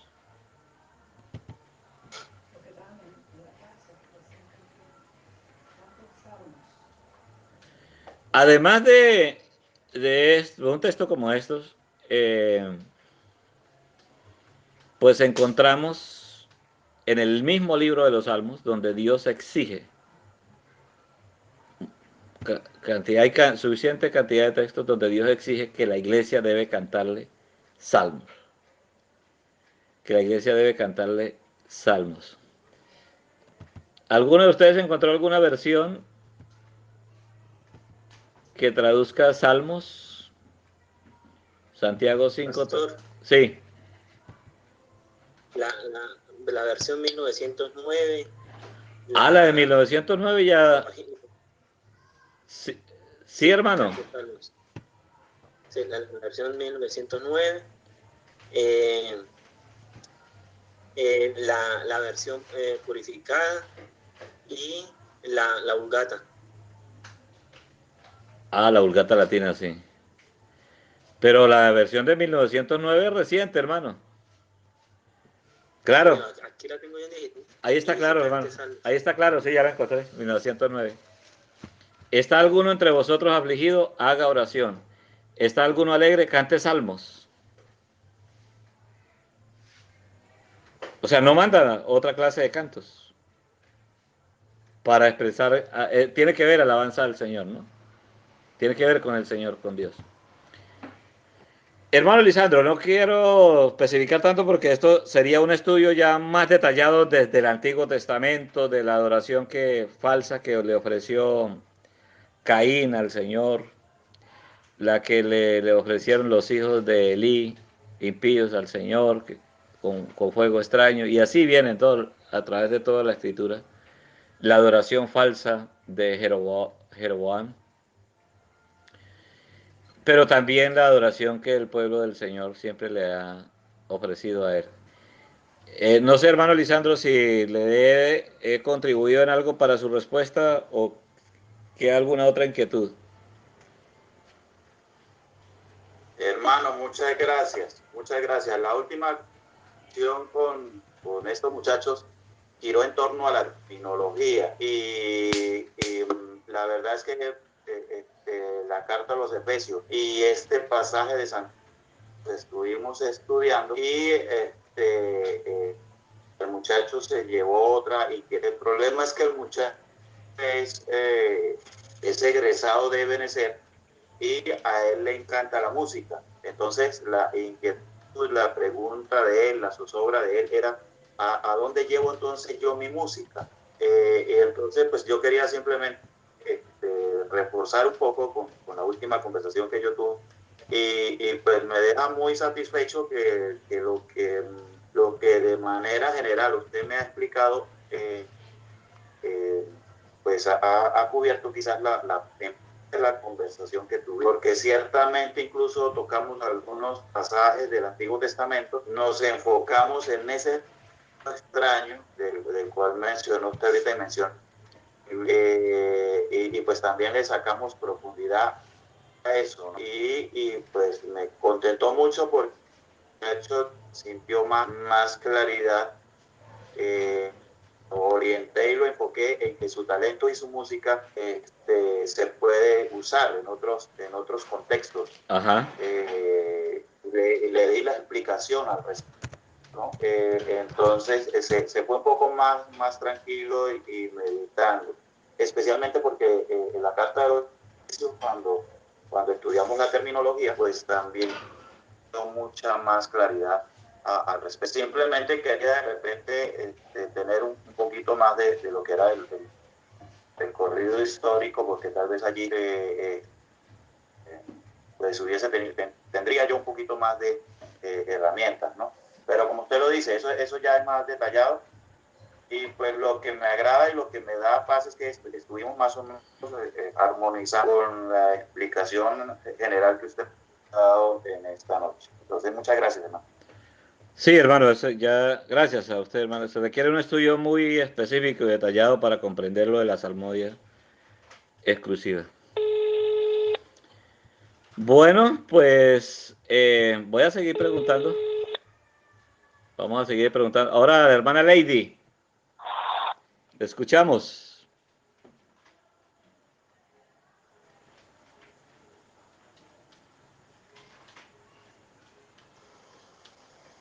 Buenas noches, hermanos. Buenas noches. Yo tenía acá pues dos preguntas que me había hecho aquí también una chica que es de una iglesia aliancista, en el cual me dejó escrito, así como Dios inspiró a los hombres para escribir su palabra, así no pudo inspirar, por ejemplo, a los que hicieron los himnos. Pues ya con lo que hoy has explicado, también hice algunos apuntes de Santiago al respecto. Entonces, pues es bueno aprender y como que tomar apuntes para aclarar Y también el punto de la predestinación, el por qué algunos tienen que, o sea, fueron escogidos y por qué otros no. Entonces a Dios le plació hacerlo así. Ajá. Es lo que le tengo a ella de respuesta. Y también para los niños, lo de la salmodia me parece bien para poderles explicar un poquito más detallado ya aquí en nuestra casa, con Santiago y con Efesios. Muy bien, hermano. Podemos decir, así como lo acaba de expresar hermana Lady, los salmos son inspirados, los himnos no. Ninguna otra composición humana es inspirada. Los salmos son inspirados. Y aunque no los podemos, no, pues de hecho en cada lengua lo cantan, en cada lengua lo cantan, e igual que las mismas traducciones bíblicas, las traducciones bíblicas de una Biblia no son completamente perfectas. O sea, lo perfecto es el original. El perfecto original. Las traducciones no son perfectas, pero es la inspiración, la palabra de Dios inspirada. Ya le doy la palabra a mi hermano Mario. Voy a seguir preguntando acá. Pastor, una cosita. Dios inspiró no a hombres. Hay un error. Dios inspiró no a hombres. Dios inspiró fue su palabra. Sí. Es la que es tocada por el Espíritu Santo. Por eso es que cuando cantamos los salmos estamos cantando la palabra de Dios que es inspirada por Dios. Entonces hay que tener una pequeña diferencia. Dios no inspiró a los hombres, Dios utilizó a los hombres. Ok. Sí, pero Él inspiró la palabra. Sí. Gracias, hermano, por ese. La Biblia usa ambos términos, hermano Mario. La Biblia usa que la palabra de Dios es inspirada. ¿Sí? Le escribe a Timoteo. La palabra de Dios es inspirada. Pero también Pedro dice que los santos hombres de Dios hablaron siendo inspirados por el Espíritu Santo. Pero la palabra original es diferente, hermano. Sí, gracias por llevarnos a. Porque cuando dice que la palabra es inspirada, usa la palabra soplar y tiene una idea de pues que tiene referencia con el acto de dar vida, ¿sí? De respirar, de dar vida cuando el hombre fue creado. La palabra viva del Señor, inspirada del Señor. Y cuando dice Pedro que los santos hombres de Dios hablaron siendo inspirados por el Espíritu Santo, no usa la misma palabra, sino que allí usa la palabra que fueron llevados, o sea, guiados, como controlados, ¿no? Entonces es diferente y tiene razón que cuando se refiere a que los santos hombres de Dios hablaron siendo inspirados por el Espíritu Santo, no está diciendo que ellos en sí fueron inspirados como fue inspirada la palabra. Solamente es como la guía del Señor a escribir lo que Dios quería que quedase revelado. Así es, pastor. Así es. La única que es inspirada es la palabra. Sí, hermano. Correcto, pastor. Gracias por esa partecita, hermano. Muchas gracias.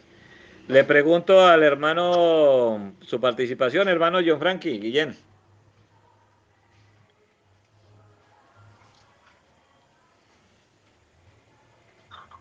¿Qué más, hermano? Qué pena, pastor, que he estado teniendo mal señal. ¿Me preguntaba algo, profesor? Sí, ¿alguna opinión, inquietud, comentario que tenga sobre el compendio de doctrinas reformadas que he mencionado, ¿no?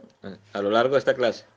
Sí, no, quería pues que los hermanos todos tuviéramos la conciencia de lo privilegiados que somos como iglesia, como creyentes, de tener estas verdades maravillosas, estas verdades profundas, estas verdades que cumple la palabra del Señor, que la iglesia es columna y baluarte de la verdad. Entonces, gloria a Dios porque podemos conocer todas estas verdades que creemos que es la verdad de todas las escrituras, no solamente para vivirlas, sino me alegra escuchar a algunos hermanos que han compartido estas verdades con otros. Y bueno, y algunos, pues, para algunos son nuevos, para otros se genera debate, controversia, pero lo importante es valorar, agradecerle a Dios todos los días el privilegio de que por su Espíritu Santo nos haya revelado estas verdades, las verdades de la doctrina reformada, y no solamente de manera intelectual, sino para también amar a Dios más, por lo que como edifica su iglesia y guía a su iglesia cada día más a la verdad, y para que vivamos en un mundo que está lleno de tanta mentira y tanto engaño, vivamos proclamando la verdad del Evangelio, la verdad de Cristo. Gracias, hermano, era eso. A usted, mi estimado hermano Frankie. Hermano Javier, su participación, no sé si está la hermana Cecilia ahí, alguna inquietud que quiera compartir.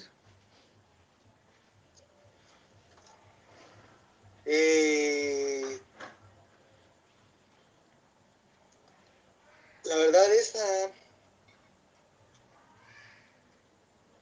bastante explícito.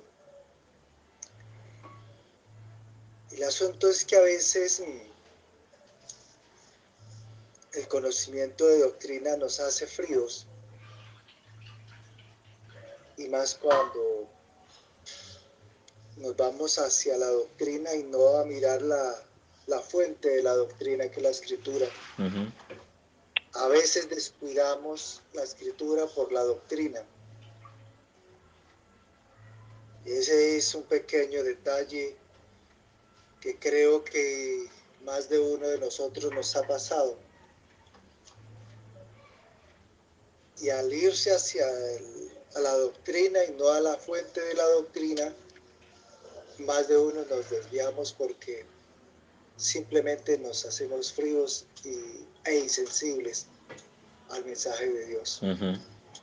Sería eso lo que tendría para comentar.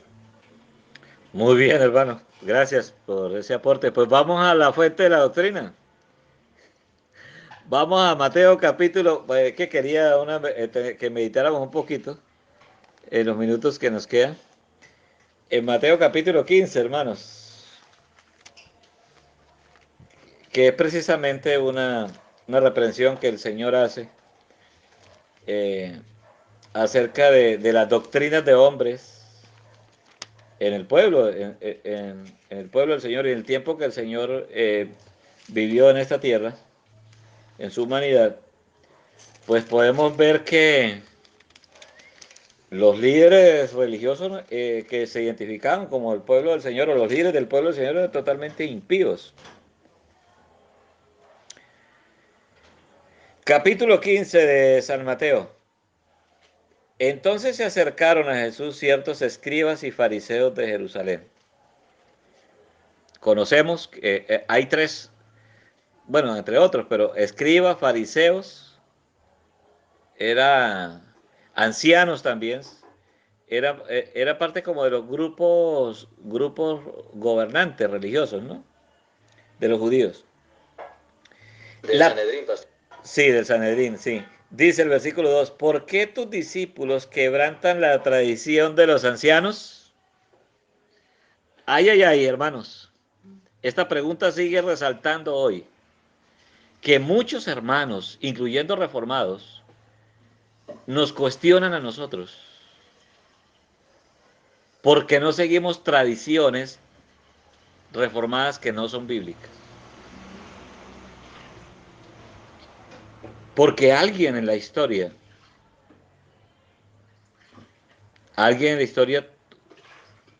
colocó eso como dogma, ¿no? Como dogma. Y tradiciones, y vamos a darnos cuenta que la palabra tradición ahí tiene que ver con una enseñanza que se transmite de una generación a otra. Aquí vemos que es mandamiento de hombres, porque también la Biblia usa la palabra tradición para doctrinas bíblicas correctas. Pero aquí podemos ver que era la tradición de los ancianos. No era una tradición revelada por Dios, era la tradición de los ancianos. Entonces ellos, los fariseos y los escribas, le reclaman al Señor, ¿por qué tus discípulos quebrantan la tradición de los ancianos? Y luego ellos mismos lo explican, porque no se lavan las manos cuando comen pan. No aparece en la Escritura que eso sea una práctica espiritual o religiosa. Y nosotros creemos que sí debemos lavarnos las manos para comer, pero por asuntos más de salud, ¿no? Pero no que estemos, ellos lo presentaban como un quebrantamiento de una tradición, o sea, de una ordenanza, que pareciera que fuera de Dios, hasta a la gente que ya va, pasa una generación a la otra, hasta que llega una generación en que ve que todas esas prácticas parecieran que vinieran de Dios. Y uno de los problemas que tenemos, digamos, de que nos diferencian con algunas iglesias reformadas, es que nosotros no seguimos el año litúrgico que viene de Roma y que algunas iglesias reformadas lo practican, especialmente las iglesias anglicanas que vienen de Inglaterra, pero también algunas iglesias presbiterianas. El año litúrgico, donde nos habla de la Semana Santa, donde nos habla del día de Pentecostés, donde nos habla del Adviento y contraviento y yo no sé cuántos vientos, ¿no? Donde nos habla de la Navidad, celebran hasta la fiesta de los Reyes Magos. Y para ellos esto es sagrado.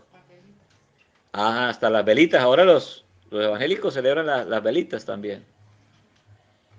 Que por causa de los niños y no saben que eso es una blasfemia. Que es una blasfemia. Celebración de las velitas que muestra, como es afirma el romanismo, que la Virgen María fue concebida sin pecado. Eso es una blasfemia. Entonces, tradiciones de los hombres, ¿no? Que a veces llegan y se encarnan en la iglesia y las generaciones que van llegando, pues van practicándola y no saben que eso no procede de la Escritura. Respondiendo, él les dijo, mire lo que le responde el Señor. Ahora yo les pregunto, ¿por qué también vosotros, ustedes, los líderes, quebrantáis el mandamiento de Dios por vuestra tradición? ¿Por qué quebrantan el mandamiento de Dios por vuestra tradición? O sea, el Señor les dio en la vena yugular, hermano, acá, directo. ¿Por qué ustedes quebrantan? No es el mismo término, ¿no?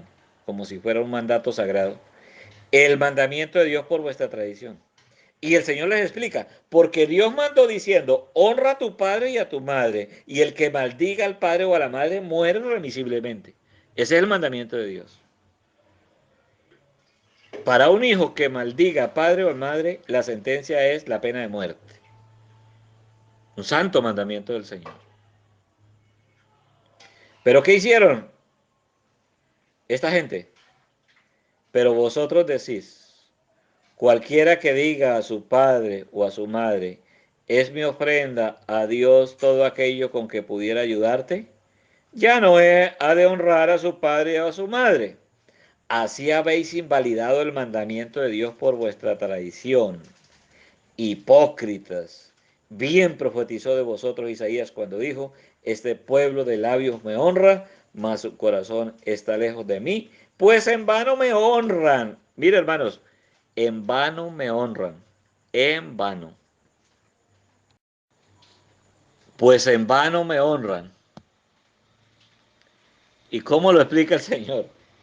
En vano me honran, enseñando como doctrinas mandamientos de hombre. O sea, toda práctica que venga de doctrina, de mandamiento de hombre, es una adoración o una honra vana delante del Señor. Eso es lo que podemos ver en este pasaje. En otros pasajes usa la palabra escorbán, ¿no? Era un impuesto que habían colocado.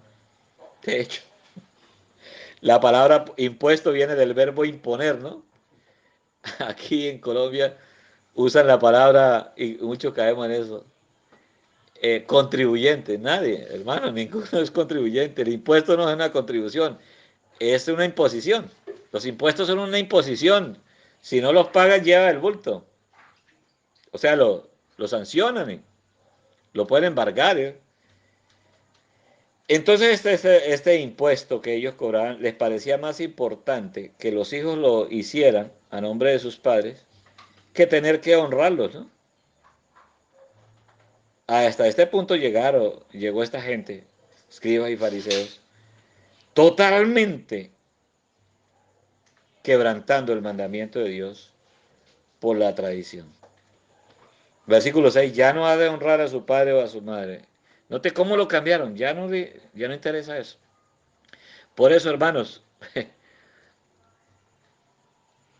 cuando se tiene, vamos a hablar del día del Señor como el día para congregarse y no para guardarlo, entonces la persona lo que hace es que va al culto y ya, con ir al culto y cantar allí, y bueno, y participar, ya guarda el día del Señor. Eso es falso.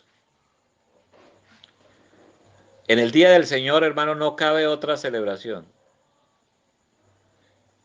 Por eso el anticristo, el sistema anticristiano, ha buscado atacar fuerte estas doctrinas y ha colocado en el día del Señor el día de las madres, el día del Padre, el día de la amor y la amistad, el día, bueno, tantos días y hasta cumpleaños, hermanos. A veces es más importante el cumpleaños para muchos de nosotros que el día del Señor. Ahí no cabe otra celebración, mis hermanos. Y esto es parte de esa reforma continua que tenemos que seguir, hermanos.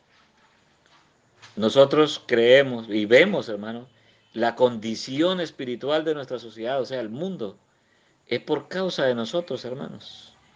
Nosotros vamos en mucho, o sea, la iglesia cristiana va detrás del mundo, va operando según los cambios del mundo, y por eso no somos un ente pues ni los sistemas de gobierno más pequeños siquiera piensan en la iglesia como una opción para escuchar algún consejo, no, hermano.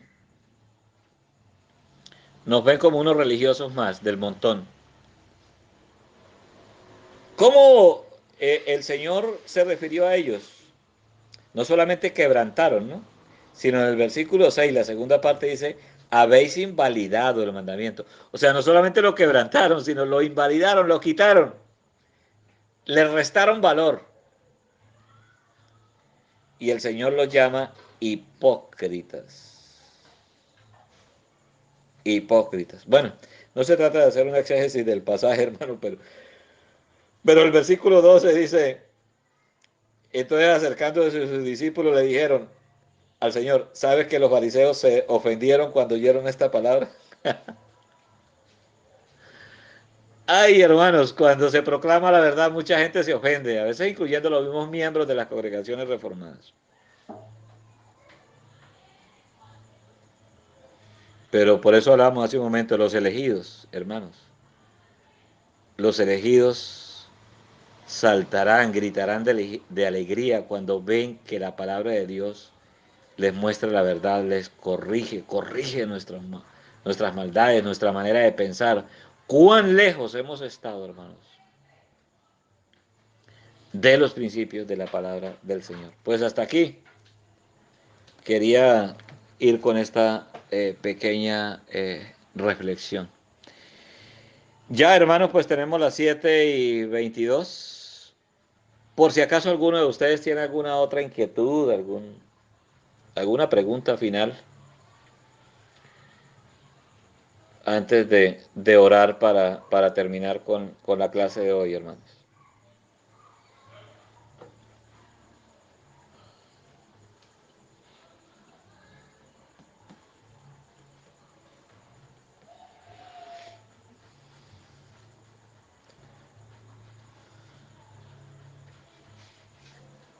Aprovechen, hermanos, para hablar, para comentar. ¿Sí? Muchas gracias. Yo esta vez paso. Gracias, mi hermano. Muy amable por el tiempo que nos dedica. Muy bien, hermano. Gracias, hermano.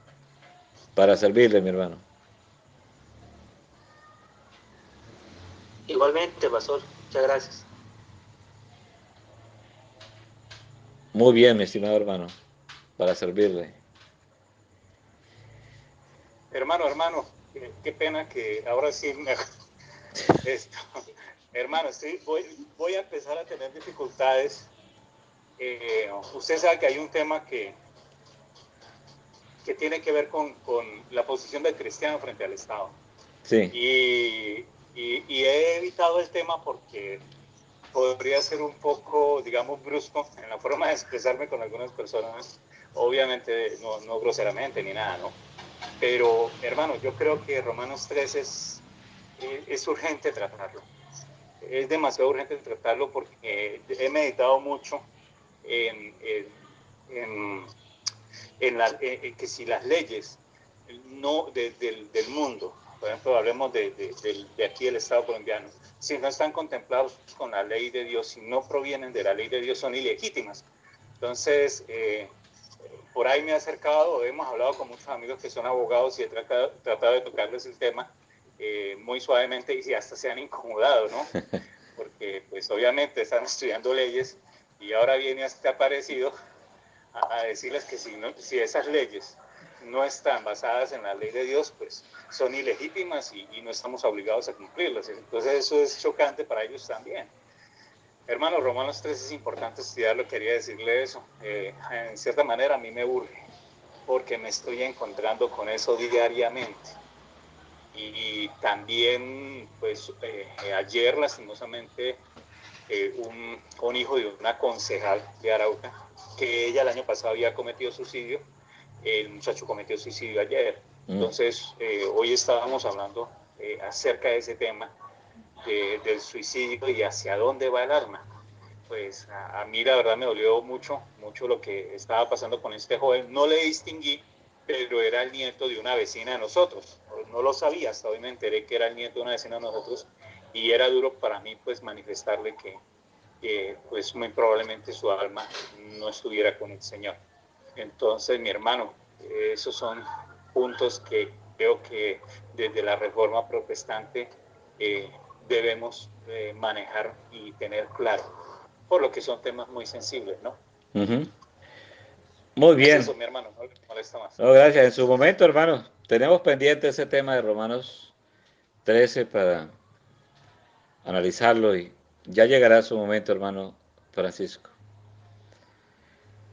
Bueno, mis hermanos, pues vamos a terminar con oración. Voy a pedirle a mi hermano John Frankie, que nos despida con una oración. Hermanos, y antes de que el hermano ore, pues quería decirles que mañana tenemos oración de 10 a 11 de la mañana, tiempo de oración. Usted puede conectarse por el mismo enlace que vamos a tener el culto, vamos a tener tiempo de oración. A las 11 empezamos el culto y estaremos terminando 12:30, 1 de la tarde, con los saludos, para comunicarles, darles a conocer ese anuncio. Hermano Frankie, tenga la bondad de orar.